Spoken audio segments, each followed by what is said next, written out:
Good morning, students. Welcome back to the accountancy classes. So, we were already revising our second chapter, that is the basic accounting terms, and today is the second part of this revision batch. So, let's start doing our revision. We have already covered 14 terms, and we will do the rest of the terms from this chapter today. So, today's first term is related to purchases. Related to purchase. Purchase क्या होती है? Good में हमारी firm में, business में हम सामान खरीद के लेके आते हैं. जब तो हम जिस बिज़नेस का, अगर हम बिज़नेस कर रहे हैं तो जिस बिज़नेस में जिस आइटम में डील कर रहे हैं, अगर वही आइटम खरीद के लेके आ रहे हैं तो उसे कहते हैं परचेज. पर अगर हम उसके अलावा कोई और आइटम खरीद के लेके आ रहे हैं उसे हम क्या कहते हैं? एसेट्स या एक्सपेंसेस. फॉर एग्ज़ाम्पल, फर्नीचर का बिज़नेस है और हम लकड़ी खरीद के लेके आए हैं, तो वो क्या है? जिस चीज़ में हम डील करते हैं हम उसी आइटम को खरीद के लेके आए हैं, स्टॉक लेके आए हैं, दैट इज़ परचेजेस.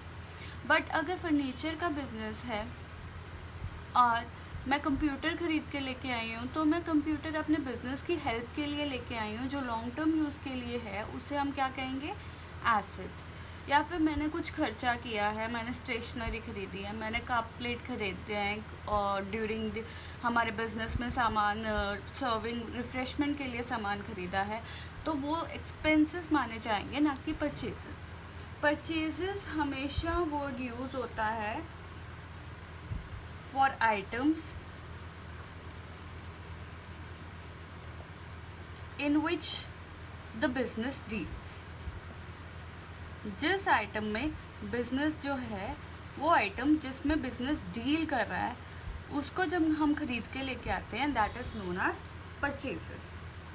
जैसे फॉर एग्जांपल मैं कहूँ,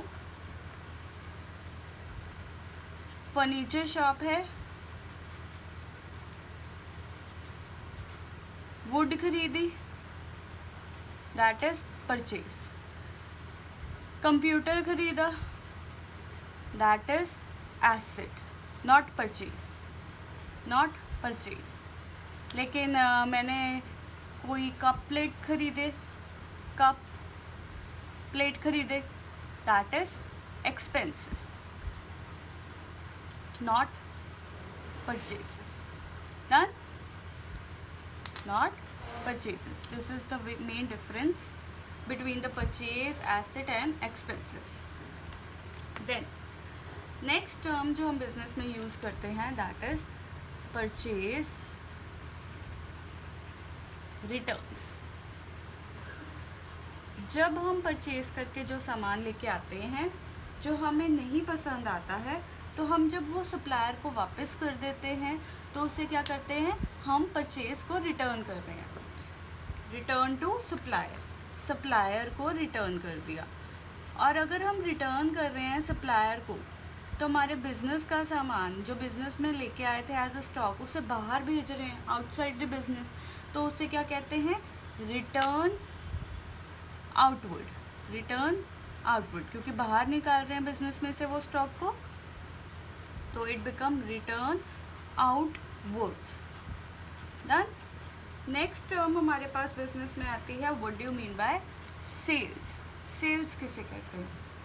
तो सेल भी, जैसे हम परचेज की बात करते हैं, सेल भी वही आइटम के लिए यूज़ होती है जो बिज़नेस में जिसमें हम डील कर रहे हैं, उसी स्टॉक को अगर हम सेल कर रहे हैं. जैसे जो सामान हम परचेज करके लेके आए, जैसे फर्नीचर है, वुड के साथ हमने फर्नीचर बनाया, तो उसी फर्नीचर को जब हम सेल करेंगे तो हम ये नहीं कहेंगे फर्नीचर शॉप वाले कि मैंने फर्नीचर सेल कर दिया, बीइंग फर्नीचर सोल्ड. नो, वो कहेंगे सेल्स की है, क्योंकि वो उसी बिज़नेस में डील कर रहे हैं. और अगर वो कंप्यूटर की शॉप है तो वो फर्नीचर सेल कर रहा है, तो वो उसका सेल नहीं है, वो उसने एसेट सेल कर दिया. डन? तो ये भी क्या है? अपने ही गुड को, गुड्स की सेल. अपने ही गुड्स को, गुड्स in which business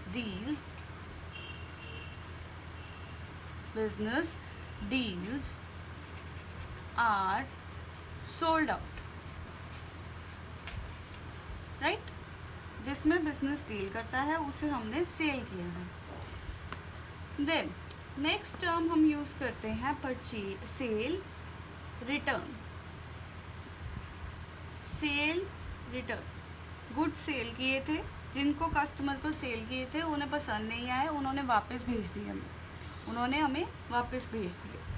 तो when we get return of goods sold, return of goods sold, that is known as sale return. और सेल रिटर्न को हम क्या कहते हैं, हमारा ही स्टॉक हमारे पास वापस आ रहा है तो दैट इज रिटर्न इनवर्ड्स। वो हमारे पास वापस आ रहा है तो उसे कहते हैं हम रिटर्न इनवर्ड। ठीक है जी। अब हमारे पास नेक्स्ट टर्म हमारे इस अकाउंटिंग टर्म्स में चैप्टर में है, that is known as what do you mean by stock और stock in trade. What do you mean by stock? Stock क्या होता है? जब हम इन्हीं गुड्स की जो हम परचेज करके लेके आते हैं फॉर रीसेलिंग, या फिर हम परचेज करके लेते हैं एज अ रॉ मटेरियल, उससे हम फिनिश गुड बनाते हैं प्रोसेसिंग करके, तो जो भी उनका स्टॉक, जो भी उनका बैलेंस ईयर एंड पे दैट इज़ 31 मार्च को जो उनका बैलेंस पड़ा होगा उसे हम कहते हैं स्टॉक, उसे हम कहते हैं स्टॉक। और इसे हम क्लोजिंग स्टॉक कहते हैं, क्लोजिंग स्टॉक भी कहते हैं, यानी कि वो स्टॉक का बैलेंस जो अकाउंटिंग ईयर दैट इज़ 31 मार्च को एंड टाइम पे पड़ा है, जितना बैलेंस। ओपनिंग स्टॉक क्या कहते हैं, जब 1 अप्रैल को बिजनेस का अकाउंटिंग ईयर स्टार्ट होता है तो उस दिन जो बैलेंस है बुक्स में उसे कहते हैं ओपनिंग स्टॉक, और जो साल के आखिर में 31 मार्च में जो बैलेंस पड़ा है उसे हम कहते हैं closing stock. Stock is also known as inventory, stock को हम इन्वेंट्री भी कहते हैं। ठीक है जी। तो हमारे पास जो स्टॉक है उसके अंदर ना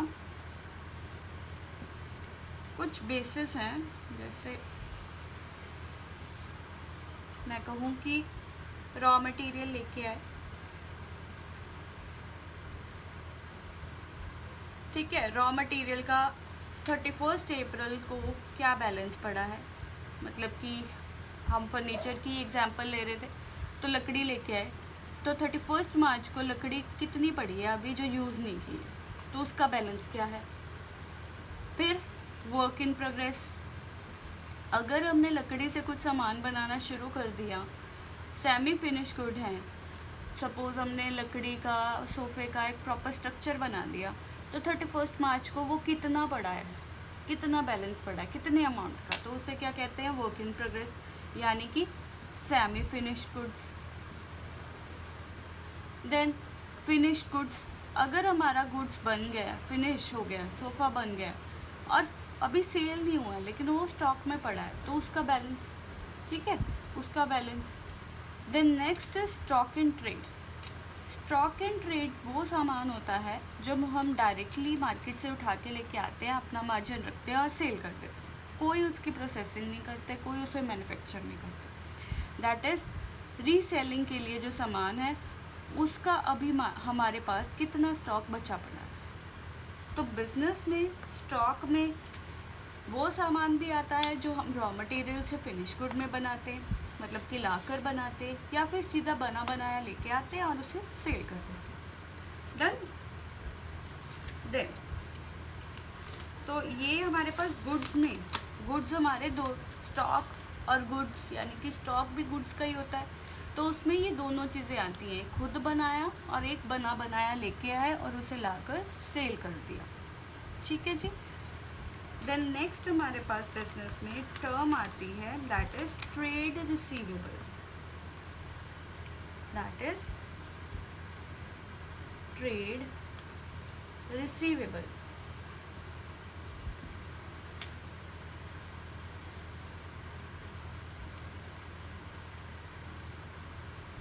ट्रेड रिसीवेबल 2 पार्ट्स में डिवाइड होते हैं, दैट इज़ इनटू डेटर्स, जिनसे हमें पैसा भी लेना है, एंड जिन और बिल रिसीवेबल जिन्हें हमने बिल दे रखा है और उनसे भी अमाउंट लेनी है। रिसीवेबल मीन्स हमने रिसीव करना है लेकिन अभी किया नहीं, अमाउंट हमें मिलनी है, तो ये हमेशा डेबिट साइड में आता है। और डेबिट वर्ड से ही बनता है डेटर्स। डेटर्स यानी कि जिन लोगों को हमने उधार पे सामान दे रखा है, जिनसे अभी पैसा लेना बाकी है। बिल रिसीवेबल मीन्स कोई भी तरह का बिल किसी के ऊपर हमने खड़ा किया है और उससे अभी पैसा लेना है, ठीक है। बिल रिसीवेबल मीन्स उससे हम एक प्रॉमिसरी नोट ले लेते हैं, एक तरीके का ये नोट होता है कि हम तुमने मुझे इतनी अमाउंट को इतना पैसा देना है। तो ट्रेड रिसीवेबल मीन्स कोई भी अमाउंट जो अभी बिजनेस में आनी बाकी है, जो उसकी डेबिट वाली अमाउंट है, जो बिजनेस का पैसा है अभी आना बाकी है। डन। और ऐसे ही हमारे पास एक और टर्म होती है, that is trade payable. Trade payable. Trade payable भी 2 टाइप्स के होते हैं। One is known as creditors and another one is known as bill payable. Creditors यानी कि जिन्हें हमें उधार पे पैसा, उधार से सामान ले आए और उन्हें अभी पैसा देना बाकी है। और बिल भी जैसे हम किसी को प्रॉमिस कर रहा है कि I will pay you some amount in some particular time at a specific time at a specific amount. तो पेएबल मीन्स पे करना, हमें पे करना है, किया है नहीं, अभी ड्यू है, हमें पे करना है। इट कैन बी हम उधार पे सामान ले आए, पैसा देना बाकी है, या फिर हमारे पे बिल है जो हमें पे करना है। डन।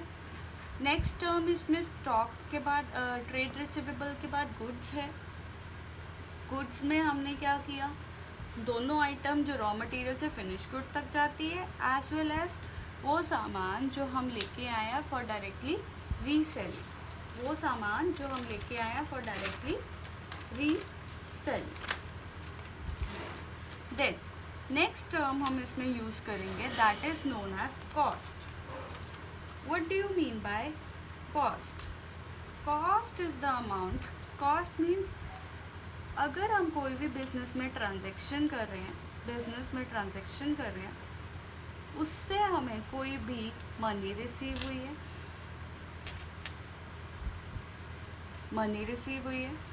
मनी से की है कुछ भी, या फिर मनी दिया, मनी रिसीव, यहाँ पे हम क्या लेंगे, अगर कोई भी बिजनेस ट्रांजैक्शन हुई है जिससे हमारी कुछ भी गुड्स के बदले में मनी एक्सचेंज हुई है, या गुड्स और सर्विसेज के बदले में मनी की टर्म में मेजरेबल अमाउंट एक्सचेंज हुई है, तो उसे कहते हैं मनी इक्विवेलेंट, उसे कहते हैं cost.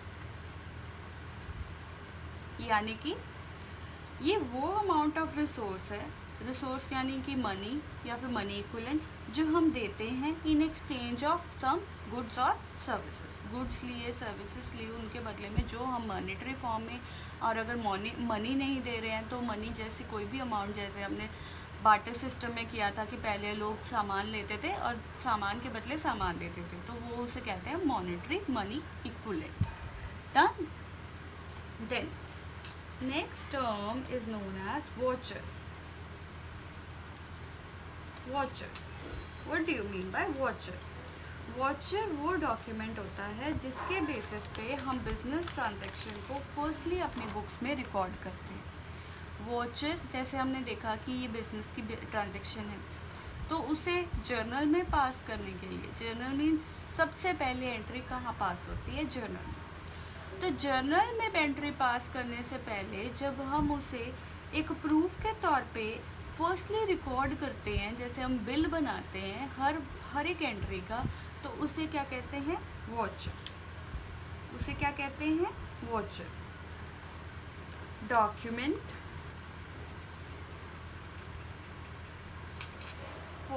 for first recording in books. Books mean books of accounts.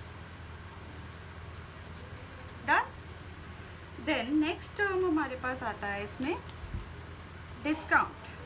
What do you mean by discount? Discount क्या होता है? छूट, छूट दे दी, रिबेट दे दी। डिस्काउंट इज छूट, रिबेट दे दी, अलाउंस दे दिया।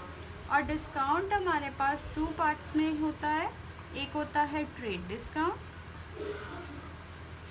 और दूसरा होता है cash discount. Trade discount, cash discount. Trade discount जो होता है वो हम बुक्स में नहीं रिकॉर्ड करते, कैश डिस्काउंट को हम अपनी बुक्स में ऑलवेज रिकॉर्ड करते हैं। ट्रेड डिस्काउंट जैसे कि हमने कहा कि अगर आप आज आप पे कर दोगे तो हम आपको 10% डिस्काउंट देंगे। जो अपनी मर्जी से एक सेलर डिस्काउंट दे रहा है उसे क्या कहते हैं? Trade discount. कैश डिस्काउंट वो होता है जो मतलब कि जैसे हम बुक्स में कहते हैं, आपको डिफरेंस दिखाती हूँ, हम अपनी देखते हैं कि सेल लगी हुई है, हमारे ऊपर लिखा होता है कि ये 2000 का सामान था, ये टॉप 2000 का था, लेकिन इसके ऊपर डिस्काउंट लगा के ये सिर्फ 999 की रह गई। तो ये क्या है? Trade discount. ये हम डायरेक्टली क्या करते हैं? डायरेक्टली रिकॉर्ड करते हैं। इस डिफरेंस ऑफ डिस्काउंट को हम बुक्स में नहीं रिकॉर्ड करते। कैश डिस्काउंट क्या होता है कि अगर आप 5000 की शॉपिंग करोगे तो आपको 20% डिस्काउंट मिलेगा।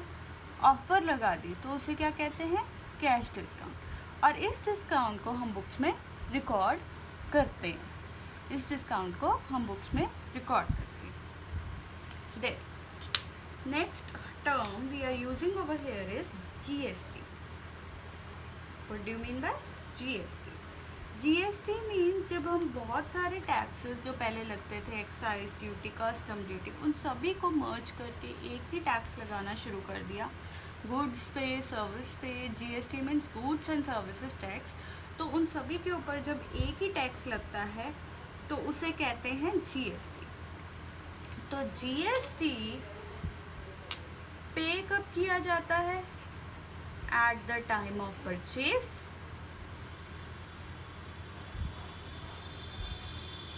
और कलेक्ट किया जाता है at the time of sale. Done? Then next हमारे पास टर्म है bad debts. Bad debts. Next term is bad debts. Bad debts means debtors हम कहते हैं, डेटर से डेबिट से डेटर बना, डेटर से बैड डेट बना। डेटर्स क्या पढ़े थे हमने? जिनसे अमाउंट हमें रिसीव अभी करनी है। तो जब हमारे पास जो डेटर्स ही होते हैं वो हमें पैसा नहीं दे पाते तो बिजनेस में हो जाता है लॉस। तो उस लॉस को रिकॉर्ड करने के लिए कि डेटर्स जो हैं वो बैड हो गए, वो they are not able to pay us, और उसे हम प्रॉफिट एंड लॉस अकाउंट में पोस्ट करते हैं ऑन द डेबिट साइड कि हमारा लॉस है, और लॉस को बिजनेस में हमेशा डेबिट साइड पे पोस्ट करते हैं एज एन एक्सपेंस। मींस जो हमारे डेटर्स थे उनसे अब हमें कुछ पैसा नहीं आएगा, हमें नहीं लगता कि उन डेटर से पैसा आएगा, तो उसे हम बैड डेट कहते हैं। Then stores. नेक्स्ट टर्म हमारे पास है स्टोर्स।